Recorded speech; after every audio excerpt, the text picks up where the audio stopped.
So, hello everyone. This is another episode of Enter the Matrix, and for Route to WTC this time, we already, again have Nathan with me. So, hello, Nathan. Waved his hand to you if Hi you guys. are listening on a. Oh, cool, great man. So today we are supposed to have already an episode about pods and our takeaways from that one, but someone from another podcast forgot to press record, so we talked to each other for 1.5 hours. So we decided let's not repeat that one. Maybe that one will get recorded tomorrow, hopefully. But today we want to touch on the Team USA lists. And how we want to talk about them is actually go through every army, talk what we find interesting in those lists, what are like the tech choices, what is a specific choice that, for example, they made that we wouldn't have made, and then talk what are the roles of an army in the team setting, because teams is always about how you build your team composition. So each army has a purpose, and we will try to touch on it without also spilling some of our own secrets that I have from Team Poland and Nathan has from Team England. We'll try to not say those. So fingers crossed that won't happen. How are you, Nathan, by the way? I am fantastic. Thanks for having me again. So maybe let's just get straight to it. Let's not prolong it. I'll share my screen. Maybe it will not be too scuffed. And can you see it? And for the listeners, I'll be also talking about the lists, so don't worry that much about it. I want to make sure that you also know what we are talking about. But the first army we have here is Anthony Vanellas, fellow stat checker list of Chaos Space Marines. And it starts with the Abaddon, the Despoiler, Cypher, 10 Cultists, 10 Terminators, 2 Forge Fiends with 3 Ectoplasmas, 2 times 4 Obliterators. And I think what's worth mentioning here, we have Khorne Terminators, Nurgle Forge Fiends, 1 Obliterator, and both Obliterators are undivided. And then we have a small detachment of 2 times 3 Flamers and 1 Blue Scribes. So what do you say about this army? Is there something unorthodox when it comes to choices, maybe like marks or anything? Or so the CSM list, a lot of them are pretty similar. Some of them were either you took the Terminator squad or you didn't. Obviously, everyone has Baden. Cypher's super useful. He adds Vect. Added an additional CP to that stratagem. rule is extremely powerful nowadays. Yes, yeah. That is, in certain matchups, is super useful. We kept having a discussion as a team. Some people were saying, "Oh, it's not that useful," and I'm like, "It is massive in certain games." So yes, and it is a point worth noting that if you have an ability that zeroes the cost of a stratagem, it first zeros, then it is increased by 1 CP. So even if you had 1 CP strat, you will still pay 1 CP. But if you had, like, say, 3 CP strat, you would pay 1 CP for it. So it means there is no free strats if you use Vect on something specific. Yeah, so if you end up playing something like Tyranids and they've got a high Tyrant, you use double Feel No Pain, it now costs you 3 CP. If you're Eldar, if you want to Phantasm, it's now costing you multiple CP. Which Eldar maybe not too bad because they generate a lot of CP, but they're not too bad.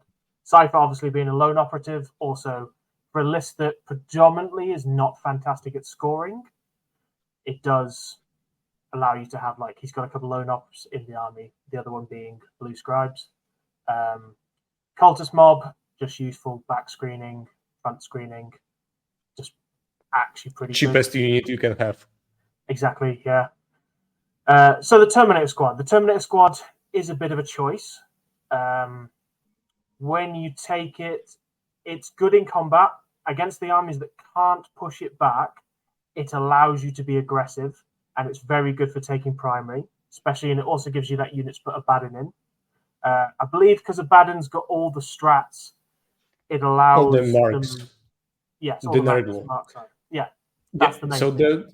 That's the I think main thing for that squad is actually you become Nurgle, and then you can become untargetable against shooting armies if they are shooting you out of 12.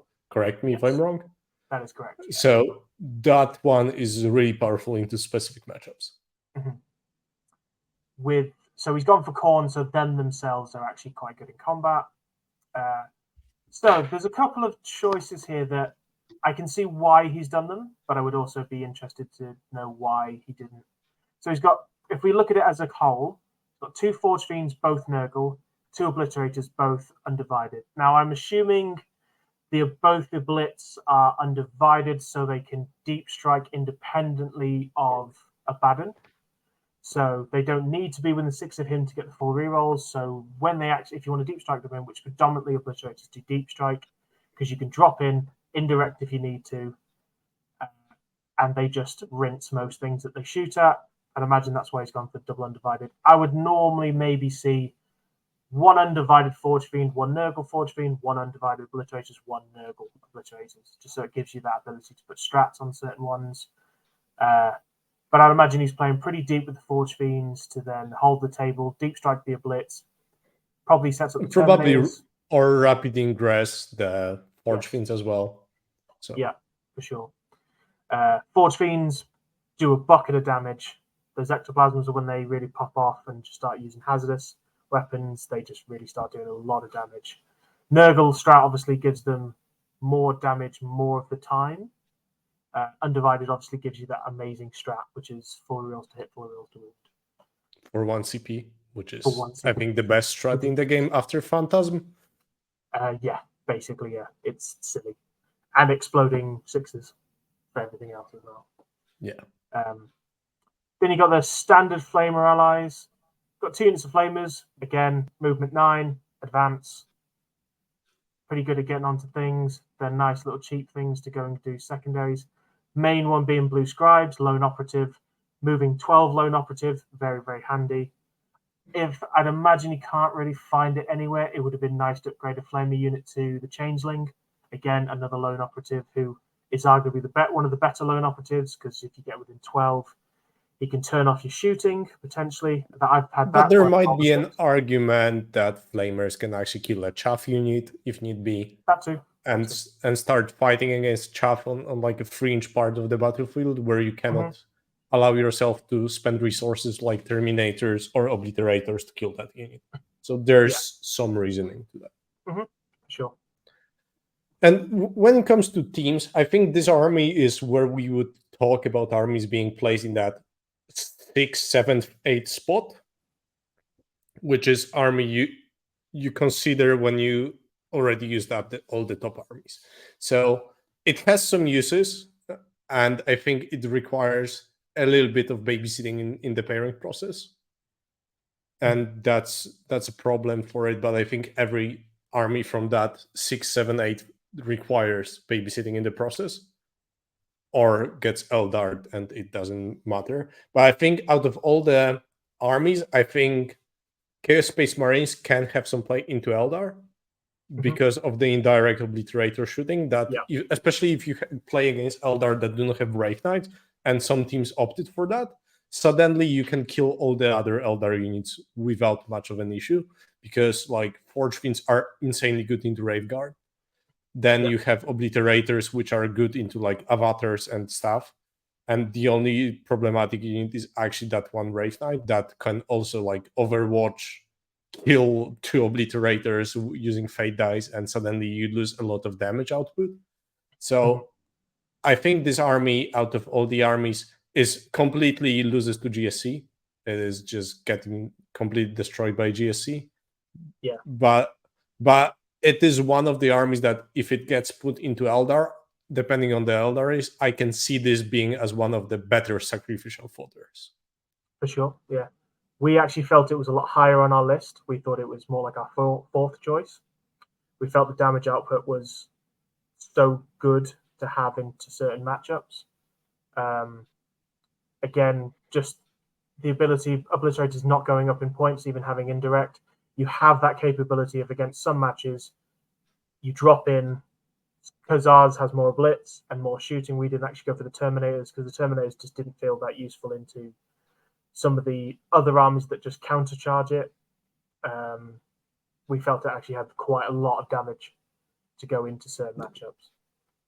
Yeah, it can also like rinse custodies. Like if you get within that melta range and suddenly you have damage 6 shots, custodies they can spike those 4-up Philoppanes, but still, if you kill enough of them, then you can even kill them in combat, because obliterators have actually like decent damage profile in combat. It's 9 minus 2/2 and 4 attacks each. So with like full rerolls and all of that, they can actually kill something. Yeah. So yeah, I think this army is good. It's not like insane level, but its main issues are scoring. You do not have cheap units to score. You need to rely on killing your opponent to get points. Anything else to add? Yeah, so it's predominantly a prey army. It does have the ability to smash people, but like you say, it maybe doesn't always push that differential because it can't score the cards at the same time. Say like Eldar can or GSE can. You cannot allow yourself to perform an action with obliterators or a forge fin in most cases. No. So, yeah. So otherwise, if we have, I think there is not that many choices in Chaos Space Marines overall. I think like the flex spot is actually whether you have Termies or something else. And I think Termies actually give more play into, say, like if you see guard armies, etc. Termies change that matchup a lot. So there's something like that. And now the second army, I think this is nothing surprising. It's a regular GSC list. You have Biophagus with the infiltration that will join Aberrants that will be there later. 2 Nexuses, 3 Primuses. I cannot remember which upgrade Prowling Adjutant was. But you also have Reductus Saboteur with Meticulous Planner, and from there on you have 3 squads with 4 demolition charges and 70 hybrids with same smink cannons, 10 Aberrants, and 2 Ridge Runners with mortars. So I think there's not much to say. This is like, I think, a choice that every GSC had, whether you go for more hybrids or you go for Aberrants. And this is just a choice where each one of them helps a little bit in pairings. The one with more hybrids is, or sorry, not hybrids. Neophyte hybrids, not acolyte hybrids. Neophytes, the one with more neophytes is better into mirrors, I think. Sure, yeah. So there's a choice, but you probably still want to avoid GSC mirrors if possible. Yeah. So go on. I felt like the Aberrant versions tended. I think I'd need to have a look at the things. I think most of the top teams took Aberrant versions. Yeah, Aberrants give you like board presence, which otherwise you do not have. So it is a problem that certain armies can just, if they go very aggressively into GSC, can push it off the board. And that sometimes I feel is like only play you can go against GSC is actually turn 1, just rush them. And hope they don't kill you until till the end of the game. And you just push them off the board and push them off the scoring. And Aberrants can also help with that because they will just stop something in the middle of the board and they are really resilient. So I think it's a choice. Do you have like some other insights about the army overall, other than it is completely, absolutely fucking broken? Yeah, it's fantastic. It does everything in every phase. They thankfully FAQ'd it to be not as bad coming up from blip markers.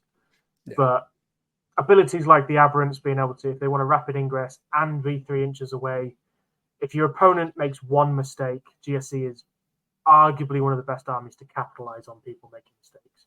You can go from having, I've put this in my matrix as maybe 5, but I made 2 mistakes and now it's a 0.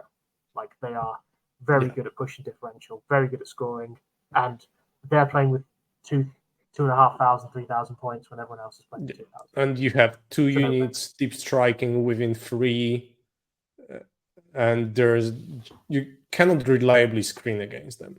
So a lot of armies actually have a lot of problems I don't think there's much to talk about GSC. There's not really any choices within the teams. I think all the teams either went with aberrants or no aberrants, and that's all.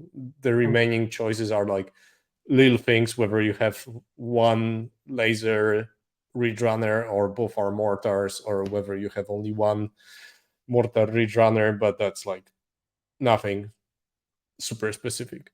That army, as long as it doesn't play mirrors, I think it's fine. Mirrors become. Yeah. And you do not want to play Deathwatch. No, but those, I do not.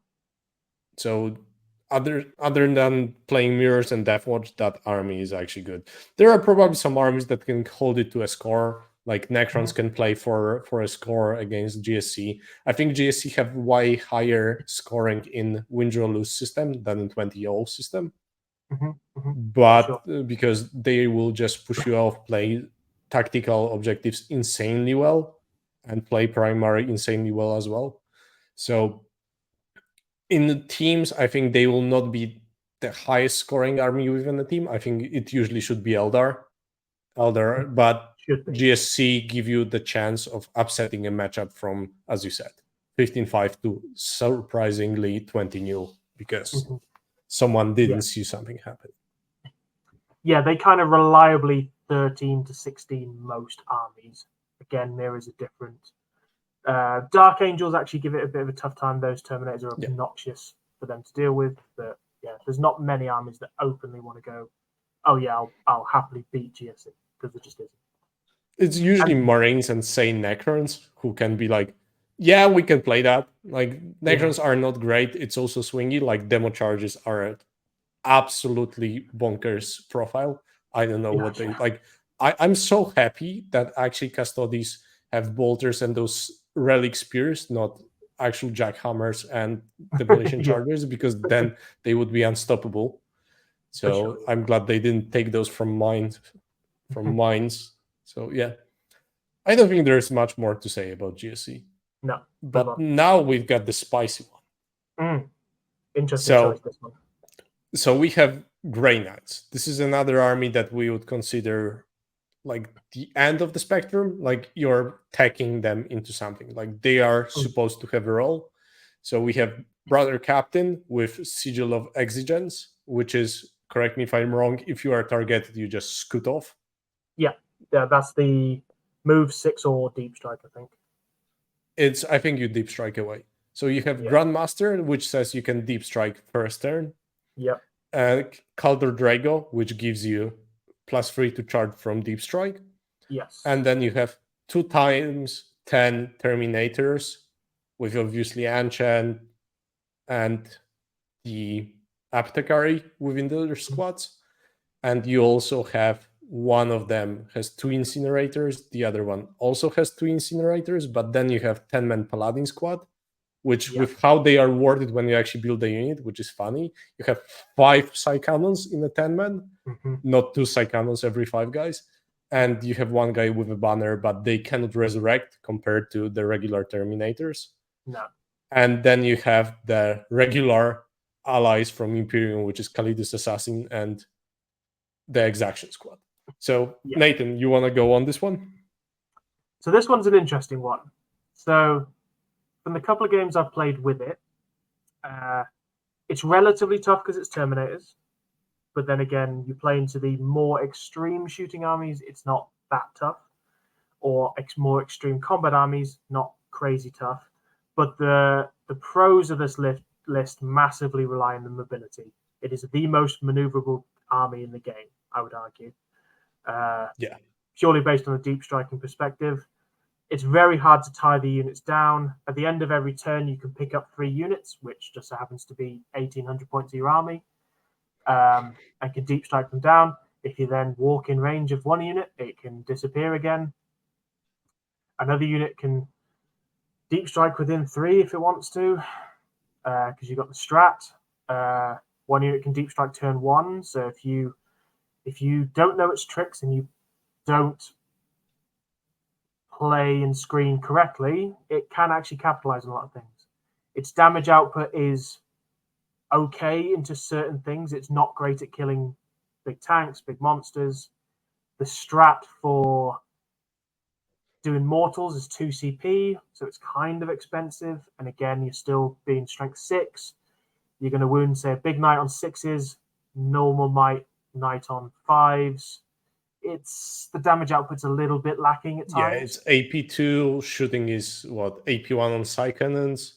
So Yeah. it's like the damage output is not great, and I think it's worth mentioning the 3-inch deep strike specifically mentions your movement phase, so you cannot do the rapid ingress within 3. Yeah. So there's little things like, say for example, that unit that can deep strike, effectively, I could move forward and go within range. That guy picks up his 10-man Terminator squad, and because it's actually still the other opponent's turn, you could rapid ingress the same turn. So basically, it can be somewhere else. Say he's seen your card, and rapid ingress over to there, whatever.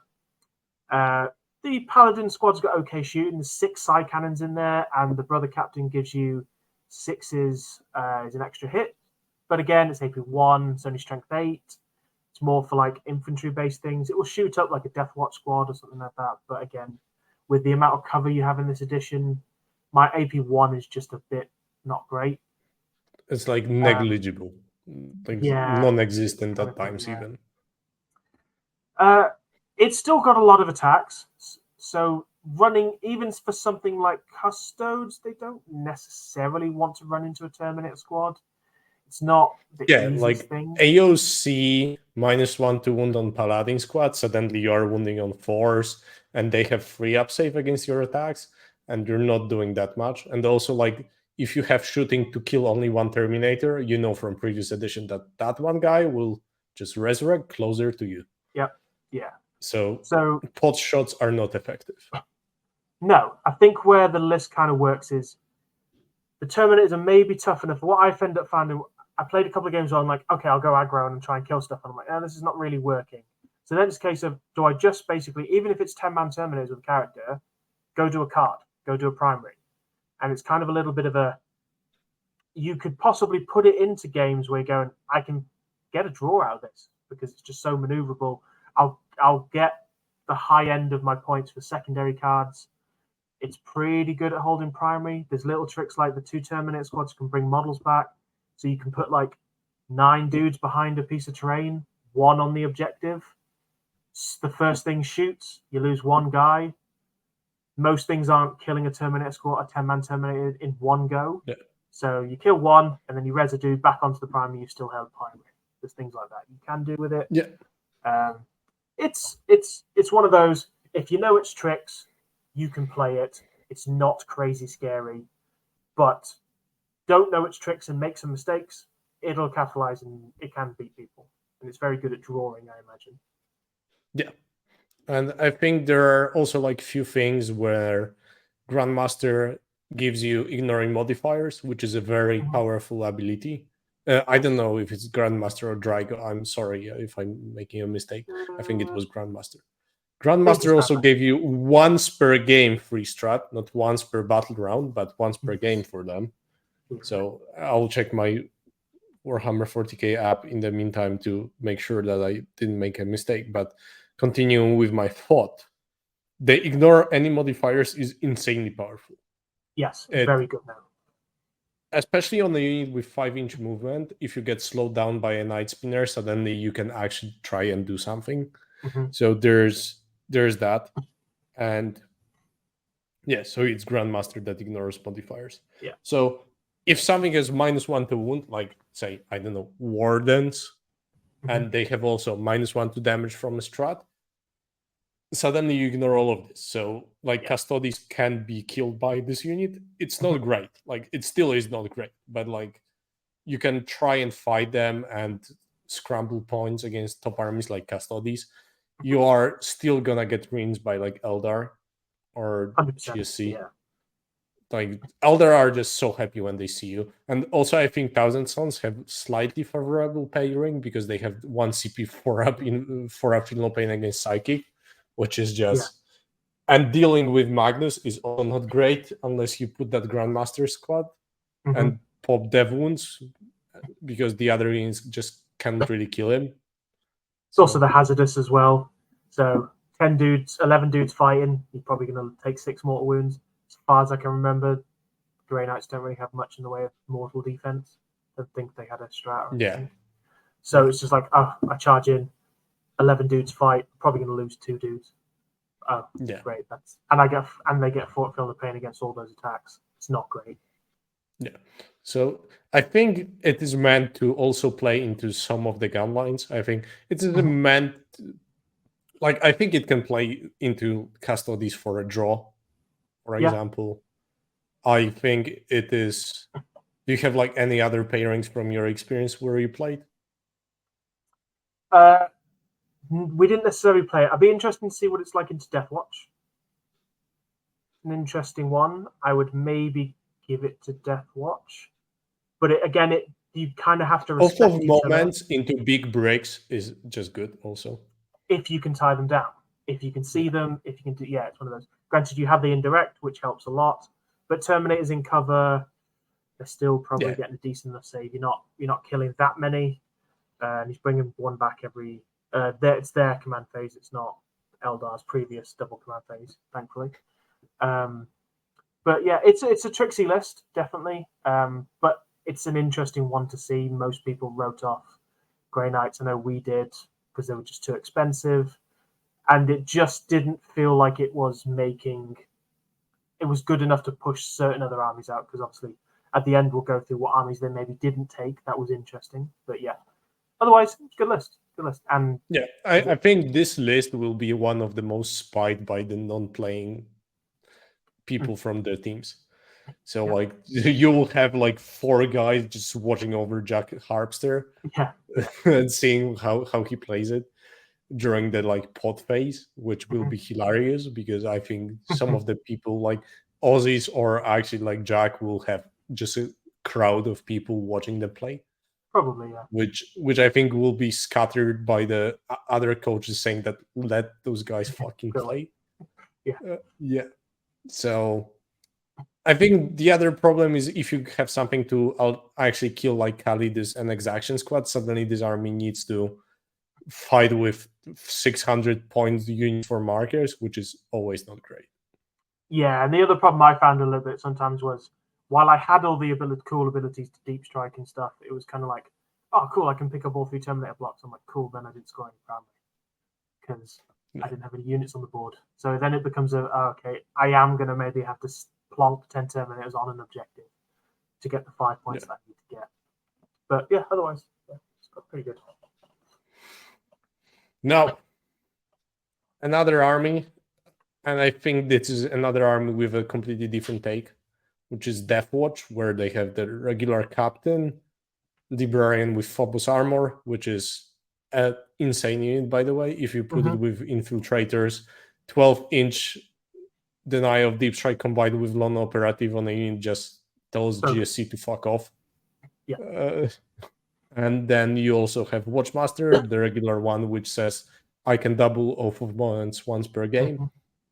10-man Death Watch vets, the regular squad with Thunder Hammers and Frag Cannons, and 10 Desos, 5 Infiltrators that will probably be joined by that Librarian, another 5 Infiltrators, another 5 Infiltrators, so you can tell that they might be tacking into something. Really doesn't want to play GSC. Oh, sorry, GSC really doesn't want to play it. Yeah, 1 land speeder to remove the cover benefits, and they have 2 10-man Proteus kill teams, which is, I think, the only team to bring Proteus kill teams. And you guys even have Hellblasters, so there's like completely different takes. So Proteus kill teams compared to Death Watch veterans are way pricier. They are 330 instead of 200. But they have in their squad, you have 4 Terminators and 1 bike guy, so you have a little bit more movement from that bike guy that can just move around and actually get you more charge ranges, etc. And Terminators actually bring you way more survivability with your 2-up save and 3 wounds for a plus invul. And they also shoot better because they have assault cannons. So this is a choice. I'm not like very opposed to it. And then you have 1 Storm Speeder Hailstrike. Maybe what's your initial take on it? Because you also have like Hellblaster tech with guys shooting out on death, etc., which is also a lot of damage. So is the Hellstrike have you guys considered? Yeah. Go. Is the Hellstrike the +1 versus monsters, or is that the? I think it's +1 +1 AP. to hit with blast. I think it is +1 AP, but I'm checking it right now. Yeah. So. Because we played around with speeders, because I know Innis was using one with +1 versus monsters and tanks. I can't remember which one's which. Yeah, there's just too many of them at this point. Oh, there's so many. Thankfully, most Storm of them Speeder, Hellstrike abilities. Yeah, it's increase AP by 1. That's the AP one. Cool, fine.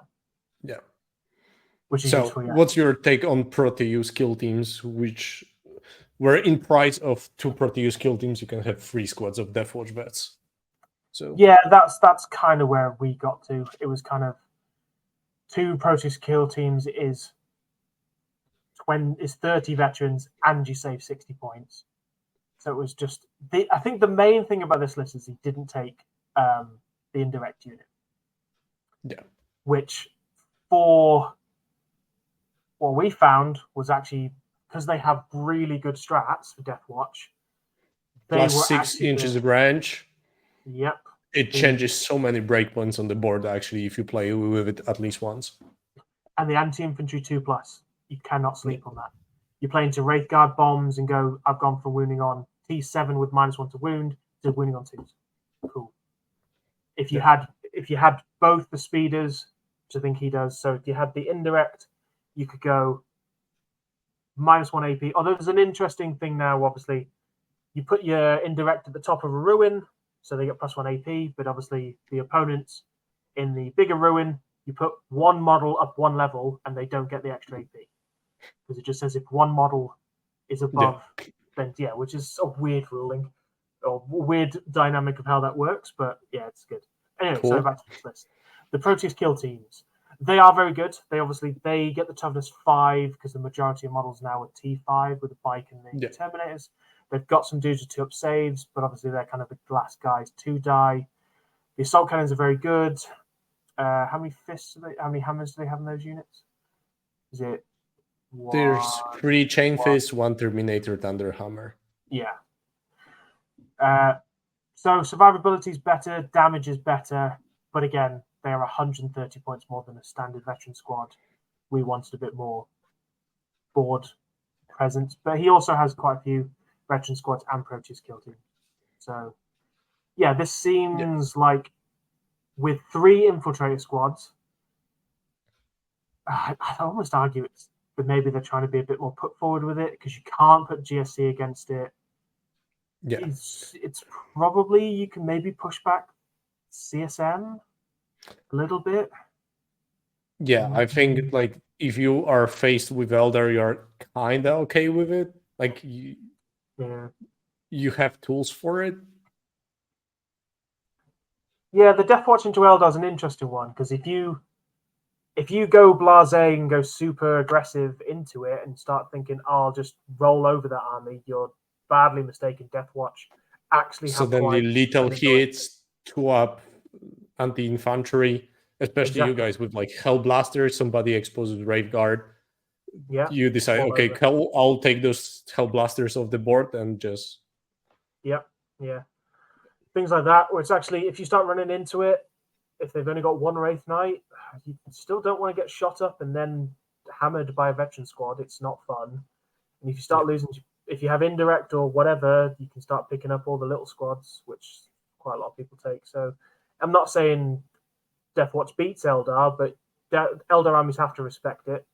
It was one of those armies that once we started playing with it, after the meta seemed to shift a little bit away from just being all big tanks, this army started to flourish. Because when we first started testing it, and it was, everyone's taking full NID monsters, everyone's taking knights, everyone's taking triple Wraith Knight, it was just like, this army sucks because it just can't kill big things that easily. But when the meta shift, this was really good. Yeah, I think in general, there's a reason why we have mostly Deathwatch as a Marine army. Yes. Yeah. And this is no surprise. And they are obviously not playing in Gladius. So not mentioning that one, but You lose all too Death much. Watch played their own. And then for the next army, we have the regular Custodes. What I find interesting in their choices of Custodes, because it's regular double blade champion, double shield captain, 2x 9-man custodian guards, 3x 4-man prosecutor squads, and 2x 6-man custodian wardens. Every unit with Exila to get that OC Yes. free. So you obviously have two big blobs that can advance and charge with Blade Champions, but you do not have Trajan. So if opponent has slowdowns from indirect, you suffer a lot more than regular armies. But you also get way more reach on both flanks than the regular list if you like just swapped one Blade Champion, say for Trajan. And they have less reliable chaff because prosecutors compared to exaction squads are not as good. But how do you think they will actually use this within the pairings? Because I think Custodes are something army that was taken by 32 out of 36 teams. Popular, yeah. This one in particular seems a little bit more aggressive because those 10-man squads are a lot harder to hide. 6 wardens with a character hide in the little WTC Ls where you can't see them even from Titanic units. So the 10-man You can units, see the Vexilla though. No, you can't. Depends how you model it because it's a flat thing. So it depends how the WTC wants to do that. Obviously, people have got it cleared that they can angle the banner down because the arm is a flat joint. So it's an interesting one. Yeah, that's up for debate. But yeah, the 10-man blocks, you can hide them in the 10-man runes, kind of, but any kind of angle, especially for Titanic, you can actually start shooting them. So it seems like you would have to go a little bit more aggressive. Double advance and charge does mean you can push them into the middle. The only flaws with this list sometimes, because he's given the assassins to the Grey Knights, he hasn't got any lone ops, which are quite useful for this list. But the board presence and scoring is fantastic. Like the ability to just plonk yourself on an objective. What's that? Even in the mirror, you can do that cool little trick where basically you can stop guard getting the full reveals to wound because you just plank your flag on it. That strap thing, that ability is quite cool. Yeah. All round, just those blocks are so hard to shift. If you don't have dedicated anti-custode shooting, this is one of the few armies that actually survive the combat. Forge Fiends or Obliterators. Yeah, or Tau. Nudge. Yeah. Those kind of armies. Guards. Or Guard indirect with damage free also is good. Ideally, guards still want to go first in that matchup to get the thing, and obviously having 2 advanced and charge squads is annoying, but the double slowdown or the multiple slowdown is a lot easier to help play those blocks. But then again, guards will probably lose primary pretty badly, so in certain missions, even if the custodes don't get there, they're probably still getting points. Like it's not, guard is definitely not 20-0ing it, but it's definitely putting it under a lot of damage. All round great list. You were saying this is an army made more for attacking. What would you attack with it? Like try to attack, say, Marines, Necrons, Thousand Sons? Yeah, but to be honest, it depends. So you can use it in different ways. Custode seems to be quite the versatile list because we found if your custodes picked a really heavy table, they could play knights, especially if you have the guard, because like it's not that difficult to take the objective back, and then anything you actually run into with full reels to wounds. It's not a great time for knights when you pick a heavy enough table that they can't. I think knights in general cannot play into Custodes. Not really, no. On the super light board, and if they took 3 big knights, maybe. Like Canis is a massive problem for custodes, but then a lot of people didn't take Canis, even though he's arguably the best knight, my opinion anyway. But yeah, custodes seem to be. I would imagine anything else that needs to fight for board control, it's going to have a good chance into it because it outcombats. I would argue it's the best combat arm in the game. Yeah. I don't think it's even arguably close. It is just the best combat army in the game. I'd say Wraith Guard pre-nerf were the best combat unit in the game. Yeah, okay, Kept shooting fair. you. But Okay. yeah. Other than that, yeah, Custodes. I would put it into predominantly any of the infantry. I think it's pretty good into Death Watch. You can push that pressure on them. It's pretty good. Thousand Suns to the same extent. Yeah, Thousand Suns is a bit more techy. Again, both players have to make no mistakes because Thousand Suns have 1,000 tricks. But that mortal defense is a lot of the Thousand Suns damage. Mixed with flamers, I guess. So yeah, that's an interesting one. It has the capabilities of basically drawing with most things. GSC doesn't love GSC, doesn't love Eldar. No. But it can still kind of play Eldar a little bit. Depends on the Eldar list. I mean, if you are defending with this army and somebody attacks with Eldar, you'll just take Eldar for the team. Yeah, because it's probably going to be more points than you can get elsewhere. Yeah. Yeah. And you're like fine with it if the other attacker is not an army that you can score points reliably against. So for sure. Yeah. So like if you defended with Custodes and they attacked with Eldar and GSC, I would usually probably take Eldar. Yeah, I'd take the Eldar. So you don't really want to play GSC. Then another spicy take when it comes to armies, which you said when we talked that you guys were very close to actually taking it. It's Orcs, which has 2 beast bosses, 1 weird boy, and then has 1, 2, 3 squads of beast saga boys, 3 or 4 squads of regular boys, Something like and then they have 6 trucks, and 3 big trucks, and then some Gretchen, like 20 Gretchen, and 2 mech guns, 3 mech guns actually, and 15 storm boys. So this is an army that I think has the most shit on the board out of all the armies in the game. Yeah. You have like 50-point vehicles that are dedicated transports, which are insane. So this allows you to actually play kind of a game that if you go first with this kind of an army, you can just push your opponent off the markers, and you have so many layers of units on the marker that it can be very difficult for your opponent to actually kill that. To get rid of that marker, you can even go for like, if you know for a specific matchup that they will not have as many shooting activations on a given marker, you can not even attach like a character to a unit and just put it in a truck next to the boys. Yep. So somebody needs 3 activations to kill the truck with all the units inside. So I think a lot of armies can... This is another army that I would say is comparable to Grey Knights in the sense of being really good when it comes to playing missions.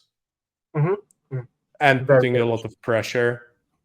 And I think this army will also be very dependent on going first, because still 9 tracks is a lot of footprint. Yes, hard to hide. Yeah. So your takes on the army? Yeah, it's very, very good at scoring. I think the reason it maybe didn't make a lot of people's top 8 is when you look at its matrix, it's a lot of it's a lot of draws, small wins, small losses. It doesn't necessarily... It's like a cog block. Yeah, it doesn't give you answers for a lot of armies. Like, it's not going to give you an answer for Custodes. It's not giving you an answer for GSC, Eldar, those kind of armies. I think into Custodes, it can still try to play. Like, it's not an answer, but it can play that. It's kind of one of those... Actually, we found it difficult into Custodes because if the Custodes go first to take the primaries, then you would very difficult. Oh, yeah, you never take it back. Yeah. Yeah. Sure. So that was a bit too dicey of a turn roll. But it was... The Orcs, we felt, did score really well, and if you've got a really good Orc player, they are good. And they can put a lot of pressure on you. And it seemed like one of those lists, trying to compare it to something else, but you were probably going to you're going to pretty much get tabled by turn 4, turn 5. Yeah. But you I think it's so like many points Necrons in 9th at some point. Yes, yeah, sure. But with worse scoring. For sure, yeah. But it's good otherwise. So, Yeah. So how do you plan to use it in pairings? I think this is another army that you can throw into, like, say, Eldar and say, cool, you as an Eldar player, you have 2 elite units. You might not be able to kill enough units in a turn, and I have 30 of them. So Yes. I will survive until you table me, and by that point, I hope to grab enough points. So, and I think it also is meant to play into some gun lines. Can do. I think it can just rush, say, guard, Tau. I think also like armies like Nids that just want you to be slower and not tie them up and be in their deployment zone can also suffer a little bit from such pressure. So I think there's a lot of play. I wasn't myself expecting this army to pop up, so I'm really looking forward to seeing how they actually use it. I don't think it's necessarily bad. I think this is another army that you think about in that last spot, and you consider it amongst other armies like Nits or Tau, for example. Like those armies you can just consider for this one spot. So yeah, like for us, that came down to it was Nids, IK, or Orcs, and it was just Nids won out for us. Yeah, but it was close. It was close. We did like it. We have one of our coaches, Tom, is a dedicated Orc player, very very good Orc player, and it was performing well. But he was doing well at an event, but when it was going into maybe some of the more top armies, it wasn't bringing back necessary enough points. So it ended up being, it'll get points out of most things, but was it really beating a lot of things? Does that do much for you in the Matrix? Because the other problem we had sometimes with it was, okay, it can draw against a lot of stuff. We'll put it forward. And then the opposing team goes, here's our worst 2 armies that have their awful matrices. Yeah. And it was kind of, oh, okay, we're actually taking out positive matchups for the rest of the armies. And they just go, actually, the Orcs only still got 10 out of it. It's like, oh, okay, that's actually not that useful in pairings then. Yeah. But there must be a reason why they have it. Also, if you look at it, Canada has nearly the same list. And I know for a fact they played a Creme match before the list submission where Canada was convinced about this army choice. So I think there must be a merit, and I'm looking forward to actually spying a little bit of that army and actually seeing how they want to use it.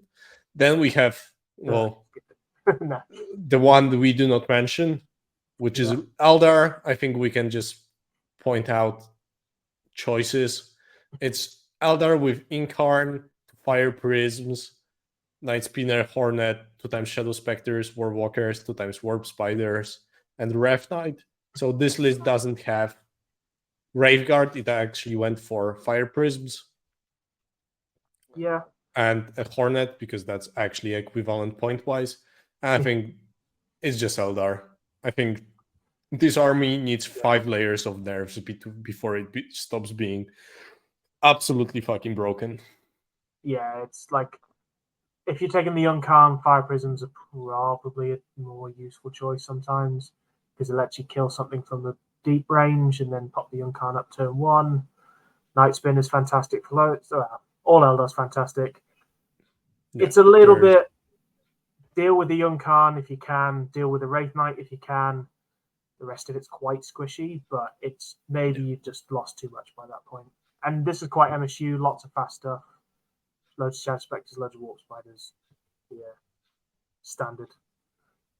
Yeah, I don't think we need to focus on Eldar. That army, as long as you don't put it into GSC or Eldar Mirror, you should be fine. Yeah. So, or you do not let your opponent's weakest army be paired into them. Yes. But then again, if you get a 20, you get a 20. It's not. Yeah.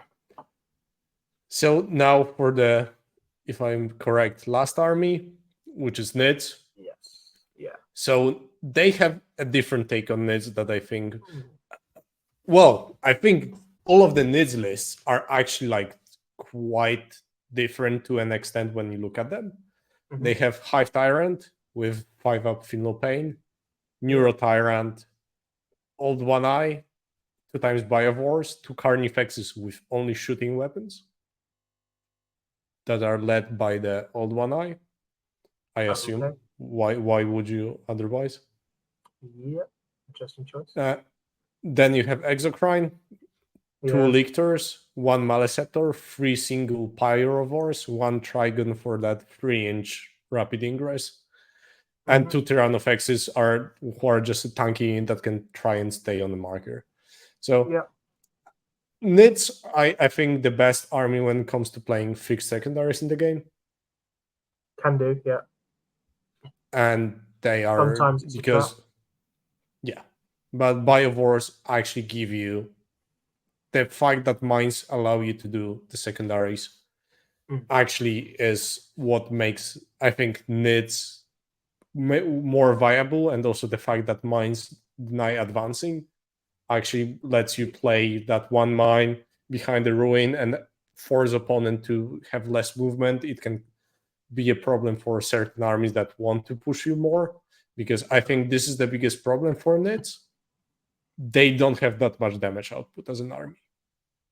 So you can build them to have more damage output, like with triple Maleceptors, etc. But their damage output is quite limited compared to like other top armies. So I think they might suffer from someone trying to be more aggressive against them. This army can handle it a little bit more with Tyrannofexes, who are quite resilient. It's still 2-up safe, -1 damage. If you do not have dedicated anti-tank weapons, it's harder. But I think when you look at this army, it looks like somebody was trying to massively tag into Custodes. And I don't know what's your take on it. Because like Old Stink Eye,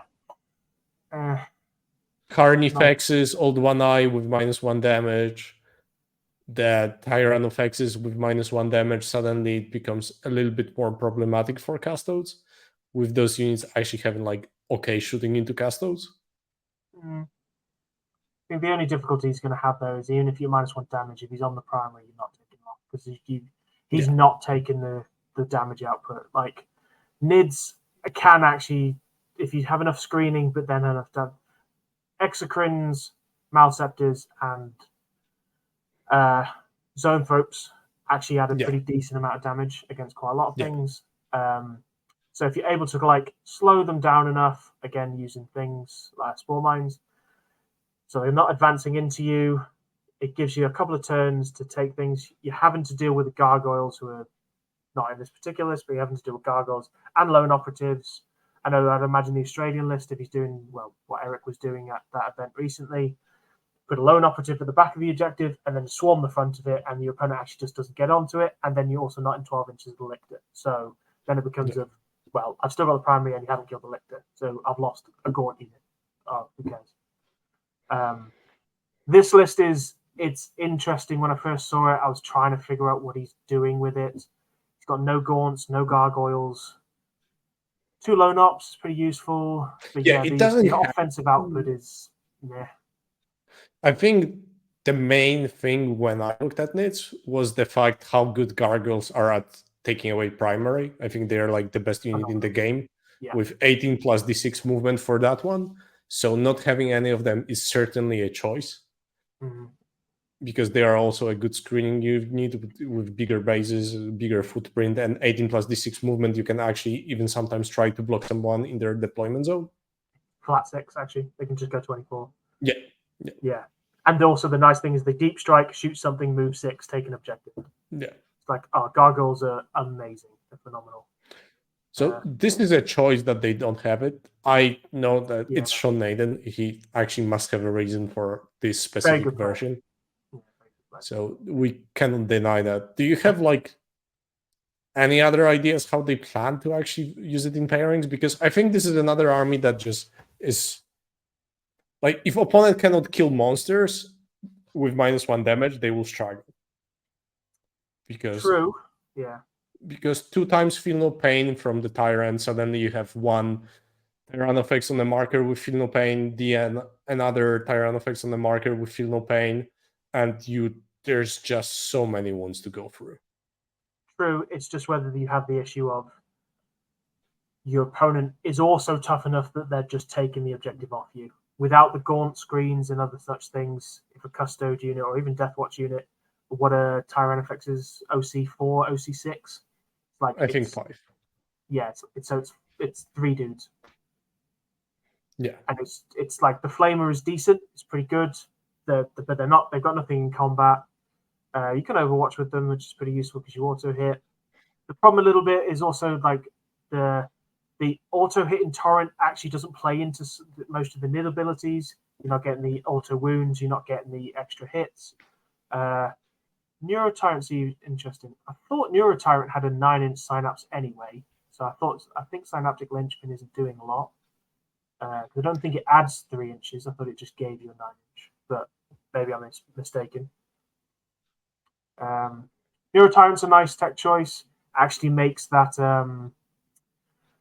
the one use only Shadow the Warp very useful, and I think Shadow Warp's quite good because you don't use it in the Battle Shock phase. You use it at the any phase you want, so they can't use the strat to actually auto pass a thing. You use it out of the Battle Shock step, so you cannot deny it. Yes, which is actually useful. It's what CK wished they had. Yeah. I've seen a couple of people use the Neurotyrant with Death Leaper, because if he runs into the middle of the army, you get another -1, which is kind of nice, but it's situationally useful. I think Battle Shock is not actually a rule that is very impactful in the game. They mess up morale every edition. It's usually pretty useless, or it kills so much that people just don't take big units. So what's the point? Yeah. Or armies that just ignore it anyway. So yeah, they've never got morale good since 4th, 5th edition. 5th was okay, but yeah, they never get morale correct. Battle Shock's basically pointless now. Yeah, but and something to bank on anyway. So. In this army, I think the things that I'm wondering is playing only 2 Biovores is also a choice. I find with their only 4 wounds, they are susceptible into indirects that opponent might have. Sure. Yeah. So playing free with how much you need those mines for scoring and actually all the tricks you do with the army, I find being very useful, but it might be only me from the games I played with the army. Yeah, in this list, because he hasn't got any gaunts and he hasn't got any gargoyles, I would have maybe taken the 3rd Pyrovore if you could. And triple Pyrovores also look like he was trying to get the ignore cover on his shooting to some extent. Yeah. Like we've got 1 singular, so if it hides, somebody runs into you, you can go that block, take 5 monsters. Or you can play it from reserves. And yes. Play it from reserve. You can play. They're all pretty useful. They're a little bit on the slow side, only movement 5, so then becomes a little bit annoying to do some actions sometimes, but they are just generally useful. Trigon, obviously, rapid ingressing 3 inches away naturally, pretty useful. It is. Rapid ingress 3 inches is very powerful. It's powerful, but then it doesn't do a whole lot of damage. It's not crazy survivable, and it's not crazy high OC, so we played it, and it's really useful. It's a nice tech choice, but for 180 points, it was difficult to justify sometimes. Especially when you compare it for that price, you have nearly 6 zoanthropes, right? Yeah, that is 6 zoanthropes. Yeah. So it's difficult, but then I still love nids. I think they're fantastic, but obviously they're getting a new codex soon, so I'm not buying the army fully. And too many new models. Yeah, it'll be all new models. So when it comes to, in general, the team composition, I think I rate this one personally as top 3 team comps at the event from seeing them and actually thinking about them, including England and Poland, not biased at all. And I really like it. I think there are some choices, but this is the point where I throw some shade. They are a team that had Axis month earlier. Yes. Not USA everyone in their team, not every, and let's not lie to ourselves, not only them had, everyone from Art of War had. So maybe it didn't necessarily translate as much into, say, you guys or Australia, but one of each of your players actually also had Art of War NDA. So Yeah. it might not have been shared. I'm not implying anything, but the fact that you have a team that had a head start, even though there were like balance changes that also changed a lot, or like rule changes, FAQs, it still means that I'm curious whether sometimes it's not like you go one step too far with your army lists and team composition because you had more time to figure out the meta. So you went that step too far. So I'm curious how they perform. I think this is from the armies and teams I will be looking the most forward to actually watching the GK and orcs perform. Definitely. Because, and I think we all share the same sentiment that we are rooting for like those niche armies to actually perform well. Oh, definitely. But what's your take on the team comp and like the idea? How do you? It's nice that they've taken rate some it? other options. Definitely, like it's nice to see the orc army, and it's a very good orc army. Like it's pretty much up there with what you would take with orcs. Because they went down the more MCU. I've seen versions that had maybe the 2 knob units, so it gave you a bit of counter assault. Or But like yeah, the flash kits that are very expensive when you buy them with Badrook, Yeah. etc. yeah, they're nice, but again, they're expensive. I don't feel that they have a fantastic Nid army. It's good, and he's a very good player, so he will do well. But I'm struggling to see maybe its role in pairings a little bit more. They haven't taken some of the maybe more prolific armies that everyone else has taken. Didn't take Thousand They Suns. don't have Thousand Suns, Yeah, which is a big. which is I know very it's a skill check. surprising. Yes, but they were an auto include for a lot of teams. I think for us it was like the third choice Yeah, they were 4 for after Elder and GSC. Like, yeah, that was pretty much the because same with choice. Marines you actually had some thoughts what you do, but with Thousand True. Suns you were like snap. Yeah, they've got a good Death Watch list.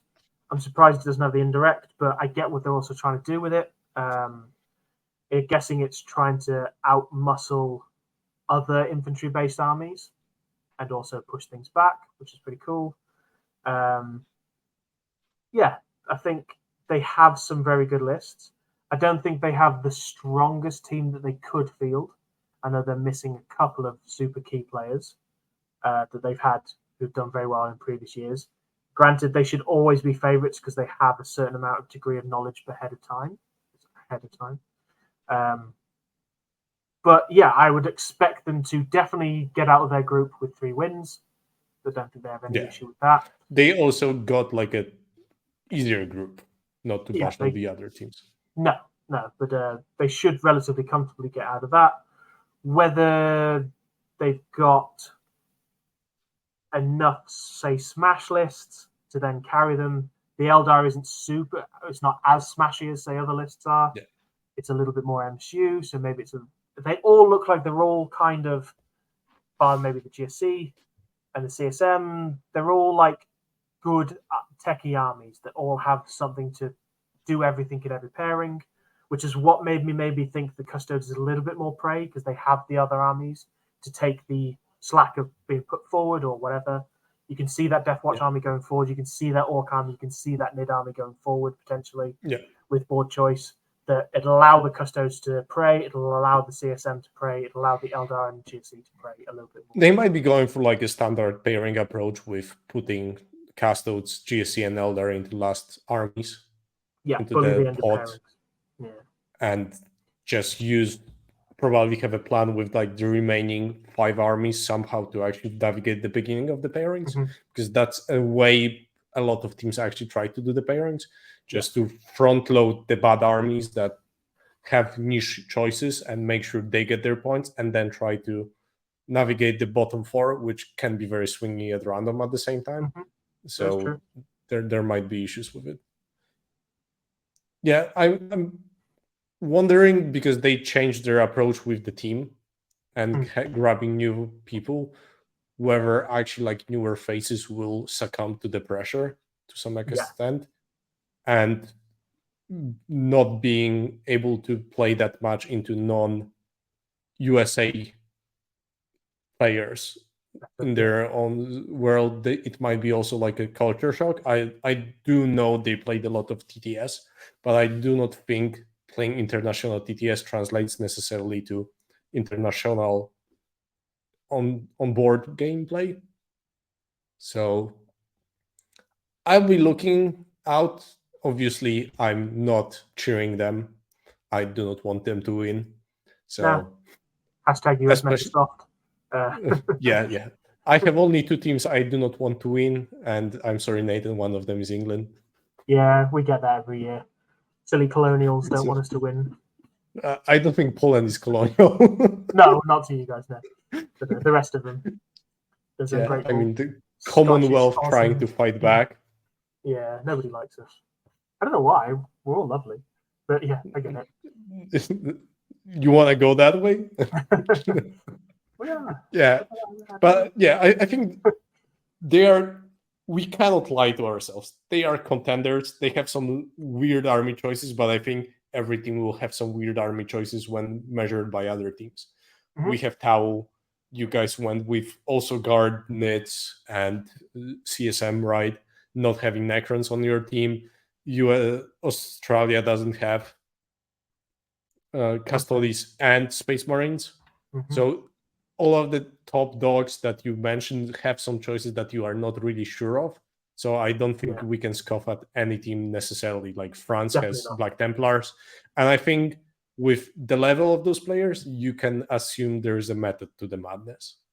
Because even like the worst player in any of those teams is probably like their worst player translated to like the win draw lose system is probably like 4-1 player. And that's maybe 1 or 2 of them.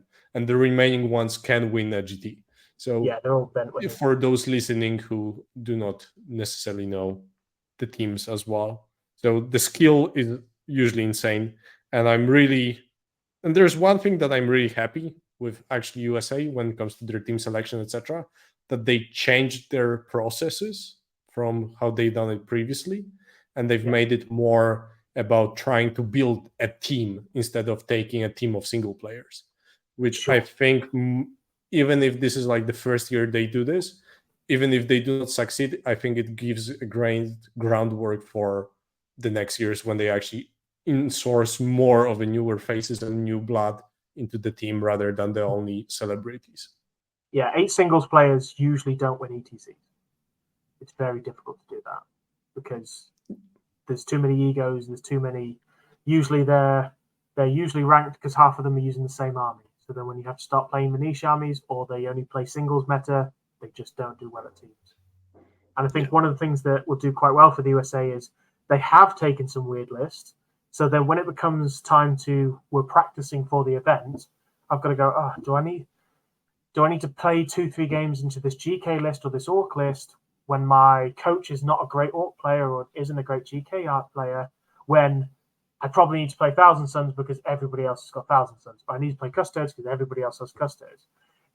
It's diminishing returns sometimes when you end up playing these weirder armies and they end up scoring more points because people play them who've never played them before. Against them before. So they have that against that good level, because you cannot assume that your sparring partner is playing on the same level as a guy who was playing that GK list for 30 games. Exactly. Yeah. So I think that can be the closing note. And on the next episode, I think we'll be touching on Aussies. Because we don't want to go into Poland and England to not spill any of our secrets, but we are completely fine spilling secrets of others. That is the plan. Yeah. So thank you very much, Nathan, for actually recording one video this time. Thanks, guys. Yeah.